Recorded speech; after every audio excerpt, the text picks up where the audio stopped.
This week's Torah portion is called Parashat Beha'aloscha, and I'd like to call this little talk the art of complaining.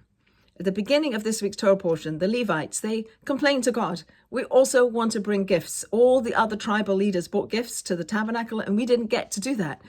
Can we please also serve in the tabernacle? And God says, yes, you won't do it the way of the other tribal leaders. You, the Levites, will light the menorah in the tabernacle. And then we have the people who brought the bones of Joseph out of Egypt. And because of their contact with the bones, they were not able to bring the Paschal offering.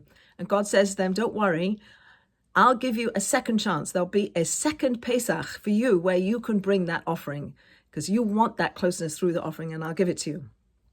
And then we have Moses, who is trying to lead these people, and he says to God, it's too much. I can't carry this people. The burden is too much for me alone. And God says, don't worry, I'll give you 70 elders to share the load. It won't just be you carrying it on your own.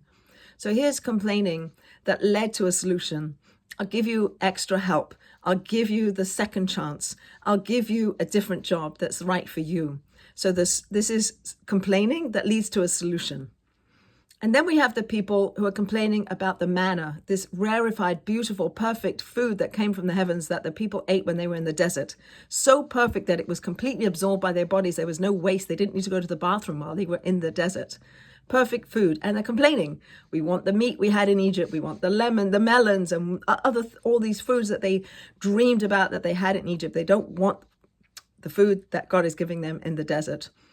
Is this ingratitude? Is this a desire to want something? They had everything. They wanted to want something. So when we have needs, it's inherent in who we are as human beings that we have needs, we have wants, we have desires. And if we complain, is it solution-based complaining so that we work towards getting that which we want? Or is our complaining perhaps a way to vent our emotions, that we need to find the right people and the right time to vent and to complain in the right measure? But if we complain so much, perhaps we will become complainers. That's who we'll be. We'll see with a complaining eye. So I might suggest that we don't want to see with a complaining eye, that we want to be people who see perhaps injustices in the world, or see things that could be better, or we desire more spiritual connection, or there are physical needs that we have to be met.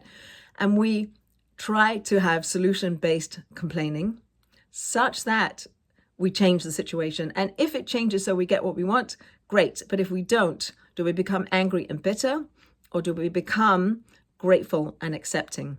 What are we entitled to, and what it is that we want, and what do we do to try to achieve or to have all our needs met and all our desires met? So might I suggest that sometimes complaining is a good thing, but if it takes over and that's all we do, then it's not a good thing. Shabbat Shalom.